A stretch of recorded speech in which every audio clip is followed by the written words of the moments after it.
So the next is the functions. सबसे पहले आपने डेटेड इफ फंक्शन को पढ़ा। अब हमारे पास है sum if function. Sum if function, अगर आप इसके सिंटैक्स को देखें, अब आपके पास जितने भी सिंटैक्स आ रहे हैं आपने इसको अच्छी तरह से रेडी करना है। आपने इसको अप्लाई करके देखना है कि आपके पास एक्सेल में किस तरह से ये फंक्शन अप्लाई हो रहे हैं। जब तक आप इसको अप्लाई नहीं करेंगे आपको समझ नहीं आएगी। सो आपने साथ साथ इन फंक्शंस को अपनी अप्लाई करना है, डिफरेंट वैल्यूज़ देकर अपने नीड्स के अकॉर्डिंग। ज़रूरी नहीं है कि जो वैल्यूज़ आपके पास स्लाइड्स में अवेलेबल आप इनको ही यूज़ करें, आप डिफरेंट वैल्यूज़ को लेकर आप उसको इम्प्लीमेंट कर सकते हैं। Syntax of some if. अब सम इफ़ आपने लिखना है, उसके बाद आपने रेंज देनी है। रेंज क्या है? Range of cells on which the conditions are applied. Means that आपने किस रेंज, आपने रेंज को यूज़ करते हुए जिस पर जिन सेल्स की रेंज पर आपने कंडीशन को अप्लाई करना है आपने वहाँ पर वो रेंज देनी है। मीन्स दैट यहाँ पर आप A1 से शुरू कर रहे हैं तो कहाँ तक लेकर जा रहे हैं? A7 तक। तो आपने वो रेंज बतानी है कि जिसका आप सम कर रहे हैं।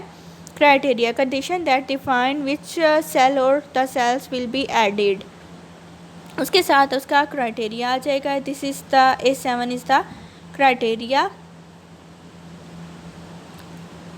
The next thing is the sum range actual cells to sum. And if the, यहाँ पर आप एक छोटा सा नोट देखें, if the sum range is not use then the range is use for sum. यहाँ पर आप देखें, अगर आप सम रेंज यूज़ कर रहे हैं तो आपके पास क्या रिज़ल्ट आ रहा है? 16।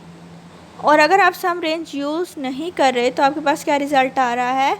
10। आपने इसको अप्लाई करके देखना है कि किस तरह से डिफरेंट रिज़ल्ट्स आपके पास शो हो रहे हैं। एक्सेल में आपने इसको वैल्यूज़ देनी है पहले, उसके बाद आपने सम इफ़, उसके बाद ये फार्मूला लिखना है A1 to A7। ज़रूरी नहीं है कि आप ए में ही सेल ए में कॉलम ए में ही वैल्यूज़ को एंटर करें, आप बी में भी कर सकते हैं, सी डी, तो डिफरेंट आपने करके देखना है।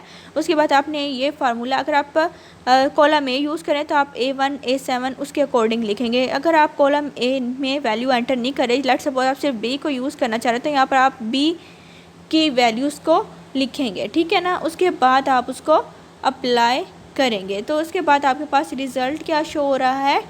10। आपने क्या किया? सम किया A1 to A7, उसके बाद आपने उसकी वैल्यूज़ को देखा तो आपके पास रिज़ल्ट 10 आया। आपने उसके बाद सेम फार्मूला आपने यूज़ किया, लेकिन उसके बाद आपने क्या किया कि सम की रेंज को भी दिया आपने उसके साथ B1 B7, तो आपके पास क्या रिज़ल्ट आया? 16। तो इस तरह से दो डिफरेंट रिज़ल्ट्स आपके पास आ रहे हैं, तो इसको आपने अप्लाई करना है। उसके बाद देखना है कि किस तरह से दो डिफरेंट रिज़ल्ट्स आपके पास शो हो रहे हैं। Next thing is the function if function. If function आप क्या यूज़ कर रहे हैं? मीन्स दैट आपने कोई कंपैरिजन करना है या डिफरेंट वैल्यूज़ के रिजल्ट्स को शो करना है एज अ ट्रू फॉल्स, या कोई भी कंडीशन आपने दी हुई है उसको चेक करना है कि अगर ये ए और बी कंडीशन मीट हो रही हैं तो आप इस रिज़ल्ट को शो करो। तो तब आप क्या करते हैं? इफ़ फंक्शन यूज़ कर रहे हैं। यहाँ पर इफ़ फंक्शन को आप एक्सेल में किस तरह से अप्लाई करेंगे उसके लिए सिंटैक्स अगर आप देखें, if logical text value if true, value if false, यानी कि अगर ट्रू हो तो आप इस वैल्यू को प्रिंट कर दो, अगर फॉल्स है तो आप इस वैल्यू को प्रिंट कर दो। Logical text, this is logical text any value or expression that can be evaluated to true और फॉल्स। मीन्स दैट यहाँ पर आप वो लॉजिकल टेक्स्ट देंगे जिसको कंपेयर किया जा रहा होगा और इसके अकॉर्डिंग आप ट्रू या फॉल्स के फॉर्म में रिजल्ट को शो कर रहे होंगे। वैल्यू इफ़ ट्रू, यहाँ पर आपकी वो वैल्यू आएगी, अगर आपकी कंडीशन ट्रू हो जाती है तो आप उस वैल्यू को प्रिंट कर दें जो कि आपने उस ट्रू वाले टैब में लिखी हुई है। Value if false, value that is return if the logical text is false. अब यहाँ पर आप देखें, in the column B different conditions are used and based on this in column C the different results are shown. अगर आप इस function को देखें, A2 इज़ लेस दैन 5, अगर ये ट्रू है, अगर A2 में आपके पास क्या है?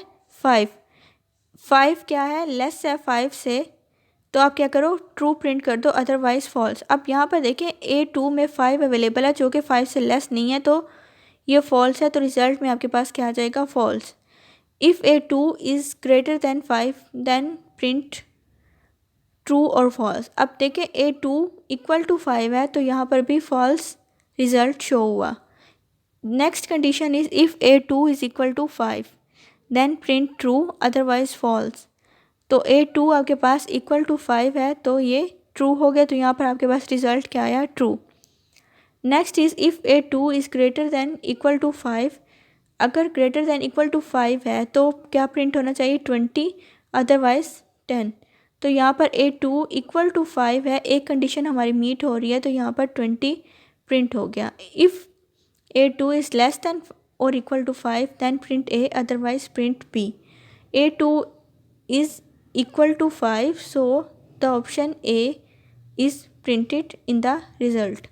If A2 is greater than 5 then print A otherwise print B। तो यहाँ पर आप देखें A2 ग्रेटर नहीं है 5 से, so B is printed in the result. So this is the if function. Next is count function। इसका सिंटैक्स देखें आप, काउंट फंक्शन का सिंटैक्स इसका है काउंट वैल्यू 1 वैल्यू 2। आपने यहाँ पर काउंट फंक्शन यूज़ किया, वैल्यू 1 में A1 है आपके पास और वैल्यू 2 में आपने क्या किया, A10 आपने A10 में आपके पास क्या है 0 और A1 में आपके पास है 3। तो आपने 3 और 0 काउंट फंक्शन के थ्रू आपने इसको काउंट किया तो आपके पास रिज़ल्ट क्या आ गया, 4। Next is count A। Count A में आपके पास क्या है, वैल्यू 1 प्लस वैल्यू 2। आप इसमें अपनी नीड के अकॉर्डिंग जितनी भी वैल्यू ऐड कर सकते हैं, बट यहाँ पर वैल्यू A और वैल्यू 2 आपने वैल्यू 1 और वैल्यू 2 दी आपने A1 and A10। Count A यहाँ पर आप देखें, अगर आपको बताया हुआ है कि जो सबसे पहला फंक्शन है काउंट, तो ये क्या करेगा, count only cells that contains the number. ये सिर्फ उन सेल्स को काउंट कर लेगा जिनमें कोई ना कोई नंबर अवेलेबल है, जैसे कि यहाँ पर भी नंबर अवेलेबल है और यहाँ पर भी। तो ये क्या करेगा, आपने रिज़ल्ट में 4 आपको शो कर दिया। Next is the count A। Count A आपका क्या कर रहा है, count the cells that are not empty. अब मैंने इनको क्या किया कि आप वो वाले सेल्स लो जो कि एम्प्टी नहीं है। अब उसने क्या किया, सीरीज़ में A1 से, अब यहाँ पर आप देखें, यहाँ पर आपको एक छोटा सा डिफरेंस नज़र आ रहा है इन दोनों में।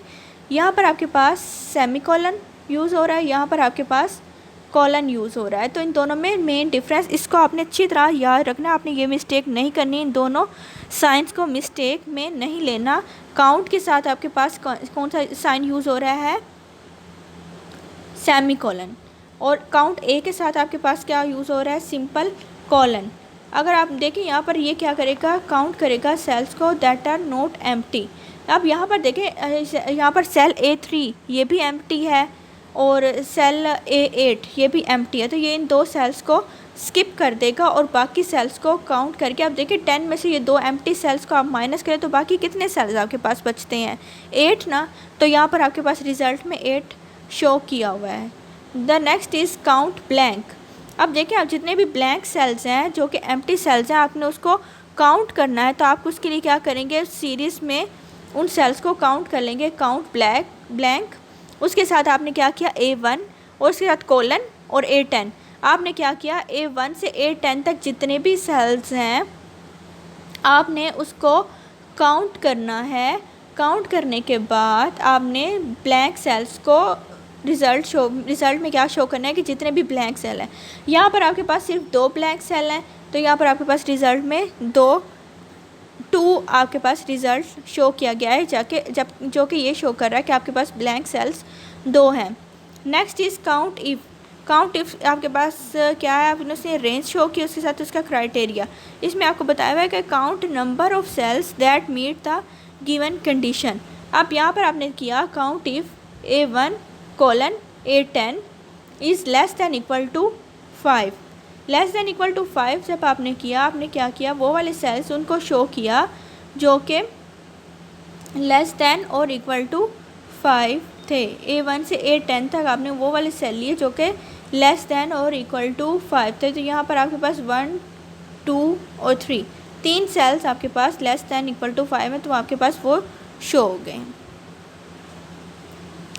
Next is the text functions. Text functions, syntax of the functions, first is the lower function, upper function and proper function। Lower function क्या करेगा, आपके टेक्स्ट को, पर्टिकुलर टेक्स्ट जिसको आपने सिलेक्ट किया उसको लोअर केस में कन्वर्ट कर देगा। उसके लिए आप कौन से सिंटैक्स यूज़ करेंगे, लोअर, सिंपल लोअर के स्पेलिंग है। लोअर के स्पेलिंग लिखने के बाद आपने उसको ब्रैकेट में वो वाला टेक्स्ट लिखना है, वो वाला सेल जिसको आप लोअर में कन्वर्ट करना। जैसे कि यहाँ पर आप स्मार्ट देखें, एस कैपिटल है, एम और ए आपके पास स्मॉल लेटर्स में है, आर आपके पास कैपिटल लेटर में है और टी आपके पास स्मॉल लेटर में है। तो आपने इसको लोअर फंक्शन आपने इस पर अप्लाई किया, तो यहाँ पर क्या आपके पास क्या हुआ कि जितना भी टेक्स्ट सेल के अंदर जितना भी टेक्स्ट अवेलेबल था, चाहे वो अपर केस में था या लोअर केस में था, आपने उसको लोअर केस में कन्वर्ट कर दिया। Next is beautiful, it is in the lower case, all the text is in the lower case. अगर आप अपर फंक्शन यूज़ करेंगे तो आपने क्या कौन सा फंक्शन यूज़ करना है, इसका सिंटैक्स कौन सा है, अपर, और उसके साथ आपने वो पर्टिकुलर टेक्स्ट शो किया हुआ है अपर फंक्शन के अंदर। ये देखें आपके पास अपर फंक्शन, उसके साथ आपके पास क्या आ गया, अपर एंड टेक्स्ट अवेलेबल हो गया आपके पास। Next is the proper function. Upper function में आपने जैसे ही कन्वर्ट किया अपर, उसके साथ आपने ये वाला टेक्स्ट दिया, तो उसने क्या किया, तमाम लेटर्स को उसने अपर केस में कन्वर्ट कर दिया। इस तरह से आप अपर और लोअर फंक्शन को यूज़ करते हुए इसलिए अपने जितना भी टेक्स्ट अवेलेबल है आपके पास सेल्स के अंदर, आप उसको अपर या लोअर केस में ईजिली कन्वर्ट कर सकते हैं। Then is the proper function. Proper function आप क्या करेंगे, कब यूज़ करेंगे, to capitalize each word of the text, means that आप उसके फर्स्ट वर्ड को आपने क्या करना है, अपर केस में कन्वर्ट करना है। जैसे कि यहाँ पर स्मार्ट है, आपने उसको अपर केस में, फर्स्ट लेटर अपर केस में आ गया और बाकी सारे स्मॉल लेटर्स में आ गए। तो इस तरह से आपने प्रॉपर फंक्शन कब यूज़ करना है, जब आप उसको फर्स्ट लेटर को अपर केस में और बाकी तमाम लेटर्स को लोअर केस में शो करना चाहते हैं, तब आप क्या करेंगे, प्रॉपर फंक्शन यूज़ करेंगे। इस तरह से तीन डिफरेंट फंक्शंस हैं, text function, lower function, upper function, proper function. Lower function कब यूज़ करेंगे, जब आप तमाम टेक्स्ट को स्मॉल लेटर्स में देखना चाहते हैं। अपर फंक्शन आप कब यूज़ करेंगे, जब तमाम लेटर्स जो थे आपके पास, करैक्टर्स थे, आप उनको अपर केस में देखना चाहते हैं। और उसके अलावा जो प्रॉपर फंक्शन है, आप उसमें फर्स्ट लेटर जो है उसको अपर केस में कन्वर्ट कर दिया जाएगा और बाकी सारे आपके पास लोअर केस में आएंगे। Next is the text function, syntax of the function, left function, right function and mid function। Left function में आप देखें क्या क्या होगा, जैसे ही आपने लेफ़्ट फंक्शन यूज़ किया उसका सिंटैक्स आप देखें, लेफ़्ट, टेक्स्ट और नंबर ऑफ कैरेक्टर्स। इसका सिंटैक्स क्या है, left, text, number of characters. Left means that आपके लेफ़्ट वाले जितने भी नंबर ऑफ़ कैरेक्टर्स, आपने लेफ़्ट के साथ उसका टेक्स्ट लिखना है। जैसे कि यहाँ पर आप देखिए, लेफ़्ट AN ये वाला सेल आपने सेलेक्ट किया और आपने क्या किया, आपने उसको एक नंबर ऑफ़ कैरेक्टर्स बता दें कि आपके पास लेफ़्ट साइड पे जो नंबर ऑफ़ कैरेक्टर्स हैं, 3 कैरेक्टर्स हैं, उनको शो किया जाए। तो यहाँ पर आपके पास 3 कैरेक्टर्स कौन से थे, SMA। तो लेफ़्ट के 3 कैरेक्टर्स को आपको शो करके दिखाया हुआ है, किसके थ्रू, लेफ़्ट फंक्शन के थ्रू। बिल्कुल इसी तरह से आपका राइट फंक्शन भी वर्क कर रहा है, right, text, number of characters. अब यहाँ पर देखिए, right, text, number of characters are 3। आप इसको अपनी नीड के अकॉर्डिंग 4, 5, 6 भी आप टाइप करके देखें। आप एक्सेल पे डिफरेंट फॉर्म्स में इसको करके देखें तो आपकी वैल्यूज़ क्या आ रही हैं, आपने चेक करना है, आप उसको अप्लाई करना है, आपने उसको बार बार देखना है और इसको रीड करना है। तो आपके पास लास्ट के 3 कैरेक्टर्स कौन से, ART, आर्ट। तो यहाँ पर आपके पास राइट के 3 कैरेक्टर्स आर्ट इसमें शो किए गए, जैसे कि फुल, ING, OUS, ECT। तो राइट के 3 कैरेक्टर्स। उसके बाद मिड फंक्शन क्या करेगा, मिड, टेक्स्ट, स्टार्ट, नंबर और उसके बाद नंबर ऑफ़ कैरेक्टर्स। अब देखिए, मिड AN वो वाला टेक्स्ट जिसको आपने सेलेक्ट करना है। उसके बाद आपने क्या करना है, आपने इसको क्या किया कि मिड आप लो, सेकंड नंबर को आप मिड लो और सेकंड कैरेक्टर यहाँ पर आपने मिड लिया, M, जैसे कि यहाँ पर MAR 3 कैरेक्टर्स को आपने कहा शो कर दो। तो उसने क्या किया, मिड के 3 कैरेक्टर्स को MAR देखें सेकंड आपने मिड लिया सेकंड नंबर को, और उसके बाद आपने 3 करैक्टर्स को, उसके बाद जितने भी 3 करैक्टर्स हैं उसको आपने रिज़ल्ट में शो किया। तो 3 फंक्शन है, left function, right function, mid function. अब आप यहाँ पर नंबरिंग के थ्रू आपको बताया हुआ कि 1 2 3, 1 क्या शो कर रहा है लेफ़्ट फंक्शन को, 2 क्या शो कर रहा है राइट फंक्शन को, 3 क्या शो कर रहा है मिड फंक्शन को। अगर आप 1 यहाँ पर देखें 1 left function return the specified number of character from the start of the text. Right function क्या कर रहा है, return the specific number of the character from the end of the text. And mid function क्या कर रहा है, return the number of character from the middle of the text given a starting position. Starting position आप देंगे उसके according आपका particular text select होकर आएगा। So the next is the different other functions that are used. उसके अलावा आप और कौन कौन से फंक्शन यूज़ कर सकते हैं। आप देखिए नाउ फंक्शन आप क्या यूज़ करेंगे, नाउ फंक्शन आप यूज़ करेंगे जब आप रिटर्न करना चाहते हैं डेट और टाइम को, जो कि पर्टिकुलर डेट और टाइम है उसको रिटर्न करना, तब आप क्या करेंगे नाउ, उसके साथ ये स्मॉल ब्रैकेट आप यूज़ करेंगे तो आपके पास रिजल्ट में क्या आएगा, पर्टिकुलर डेट और उसके साथ time. Today return the current date only, today उसके साथ ब्रैकेट आप यूज़ करेंगे तो आज की डेट जो है, जो भी पर्टिकुलर डेट है उसको शो किया जाएगा। उसके बाद आपके पास मोड क्या कर रहा है, return the remainder after a number is divided by a divisor. Means that 7 को आपने 3 पर डिवाइड किया तो आपके पास रिमाइंडर क्या आ गया, रिमाइंडर आपके पास क्या आ गया 1, तो इसने 1 को शो कर दिया। So this is the shortcut formula to return the mode of particular value. Len आप कब यूज़ करेंगे, ये देखें, returns the number of characters in a text string. आप देखिए आपने लेंथ शो की A1 की, तो यहाँ पर आपके पास क्या आ रहा है 9। उसके बाद आपने सम आप क्या यूज़ करेंगे, जितनी भी वैल्यूज़ हैं उनको ऐड करना है तो आप सम फंक्शन यूज़, जैसे कि यहाँ पर आपके पास इक्वल साइन आपने सबके साथ लास्ट में यूज़ करना है। अगर आप इक्वल साइन यूज़ नहीं करेंगे ना तो आपका फार्मूला अप्लाई नहीं होगा। तो आप इक्वल साइन के साथ सम और उसके बाद 2 और 3 का सम आपके पास क्या आ गया 5, आपके पास as a result sum show किया हुआ है। So the next is functions auditing, trace precedents. यहाँ पर आप देखें show the arrow that indicate what cells affect the value of the currently selected cells. In this example, cell A1 and A1 and A3 affect the value of the cell C2 and cells A1 and A4 affect the value of cell C6. अब यहाँ पर देखें A1 और A3 किसको effect कर रहे हैं, आपके पास C2 को किस तरह से, क्योंकि आपने सम के अंदर कौन सी वैल्यू दी A1 और A3, तो ये वाला शो कर रहा है। ये जो 2 लाइंस आपके पास जा रही हैं तो ये शो कर रही हैं किसके प्रेसिडेंट्स कौन से थे, A1 और A3। अगर आप इसको देखें C6 को, तो ये किसको शो कर रहा है A1 और A4 को। यहाँ पर A1 और A4 को ये कौन सी वैल्यूज़ को ले रहा है 2 और 4 को, तो 2 और 4 का सम आपके पास क्या आएगा 6 और 5 और 2 का सम आपके पास क्या आएगा 7।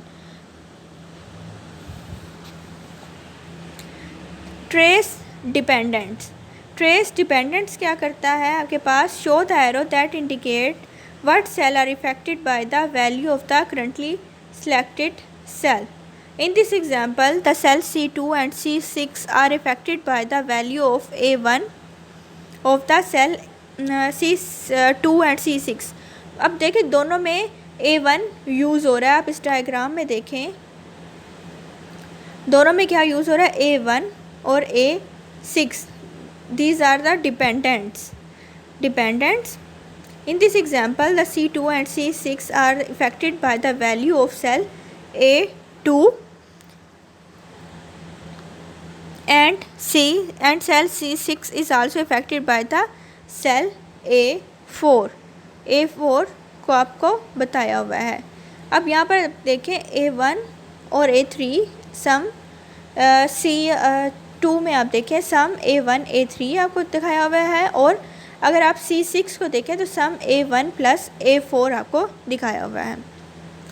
नेक्स्ट आता डिफरेंट शॉर्टकट कीज़। आप कौन कौन सी पर्टिकुलर फंक्शन का परफॉर्म करने के लिए कौन कौन सी शॉर्टकट कीज़ को यूज़ कर सकते हैं। ये आपके MCQs पॉइंट ऑफ व्यू से या आपके फिलिंग द ब्लैंक्स के लिए इम्पोर्टेंट है। तो इसमें आप देखिए एडिट द एक्टिव सेल। किसी भी एक्टिव सेल को एडिट करने के लिए आप शॉर्टकट की कौन सी यूज़ करेंगे, F2। Create a chart, shortcut key is F11। To insert the cell comment you use the shift plus F2। Function dialog box you use the shift plus F3। To insert a new worksheet you will use shift plus F11। Name manager dialog box, it is the control plus F3 key। you can use visual basic editor। आप उसका editor को open करने के लिए आप कौन सी की use करेंगे, Alt plus F1। Macro dialog box, इसके लिए आप कौन सी यूज़ करेंगे की, कंट्रोल प्लस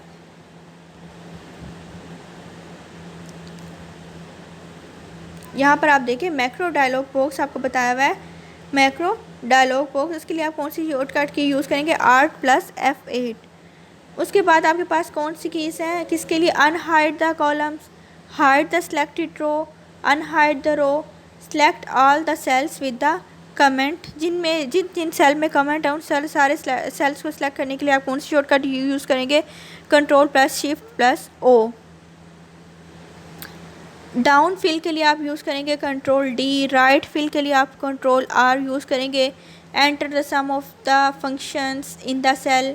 उसके अलावा यूरो सैम्पल, आप इसके लिए क्या करेंगे, Alt प्लस 0128। और उसके बाद सेंट सैम्पल, ये डिफरेंट सैम्पल्स आप इंडिकेट, आप उसके बजाय इसके आप उसको डिफरेंट वे से सर्च करें, उसको डिफरेंट लोकेशन से उसको कॉपी पेस्ट करें, तो आप उसके लिए डिफरेंट आपके पास शॉर्टकट कीज़ बताई हुई हैं, सेंट सैम्पल, पाउंड सैम्पल, येन सैम्पल। क्योंकि ये आप डिफरेंट करेंसी को मैनेज कर रहे होते हैं ना एक्सेल में, तो उसके लिए आप डिफरेंट सैम्पल्स की आपको ज़रूरत पड़ती है डिफरेंट कंट्रीज़ के according. Enter the new line in the active cell, current date को शो करने के लिए आप कौन सी शॉर्टकट की यूज़ कर रहे हैं, और करंट टाइम को, करंट फार्मूला को कंट्रोल प्लस यूज़ कर रहे हैं, कंट्रोल प्लस। उसके बाद ये साइन यूज़ कर रहे हैं। उसके बाद आप सेलेक्ट इंटायर कॉलम को सिलेक्ट करने के लिए कंट्रोल प्लस स्पेस बार को प्रेस करेंगे तो इंटायर कॉलम सेलेक्ट हो जाएगा। Select the entire row, shift plus space bar select करेंगे तो आपके पास इंटायर कॉलम सेलेक्ट हो जाएगा। और उसके अलावा अप्लाइज नंबर फॉर्मेट अप्लाई करने के लिए control plus shift plus this sign use करेंगे। आपके applies currency format, applies percentage format, applies exponential format, applies general number format. अब देखिए आप मैथ के स्टूडेंट, तो आपके पास ये तमाम चीज़ें आपको फ्यूचर में जब आप डिफरेंट अपने रिसर्च करेंगे, आप अपना थीसिस बनाएंगे अपने लास्ट सेमेस्टर्स में, तो आपके पास ये सारे आप उसमें मेन यूज़ ही एक्सेल शीट कर रहे होंगे, क्योंकि आप डिफरेंट कैलकुलेशंस जो लेंगे उन पे डिफरेंट मैथमेटिकल फार्मूलाज अप्लाई करेंगे एक्सेल को यूज़ करते हुए या किसी और सॉफ्टवेयर यूज़ करते, तो उसमें मोस्टली आप एक्सेल ही यूज़ करते हैं। तो उसके लिए आप किस तरह से डेट को अप्लाई करने के लिए, आउटलाइन बॉर्डर अप्लाई करने के लिए या रिमूव करने के लिए आउटलाइन बॉर्डर को, तो आप कौन कौन सी शॉर्टकट कीज़ को यूज़ कर सकते हैं। तो ये डिफरेंट शॉर्टकट्स की हैं जो आपके वर्क को इजी बना रही है, बजाय इसके आप उसको पर्टिकुलर रिबन्स में या टैब्स में या ग्रुप्स में आप उसको बारी बारी सर्च करें। तो आपके पास डिफरेंट शॉर्टकट्स कीज़ हैं, इसके अकॉर्डिंग इनको यूज़ करते हुए आप डिफरेंट शॉर्टकट कीज़ के थ्रू आप मल्टीपल टास्क को एक साथ परफॉर्म करें, अपने वर्क को ईजी बना रहे हैं। So this lab was about the MS Excel, और आप इसको अच्छी तरह से स्टडी करना है, अपने इसके फार्मूलाज को अप्लाई करना है, इसको डिफरेंट पॉइंट ऑफ व्यू से यूज़ करना है, डिफरेंट वैल्यूज़ को आप एंटर करें, बार बार उसको अप्लाई करें, फिर आपको अच्छी तरह से ये चीज़ें समझ आ जाएंगी।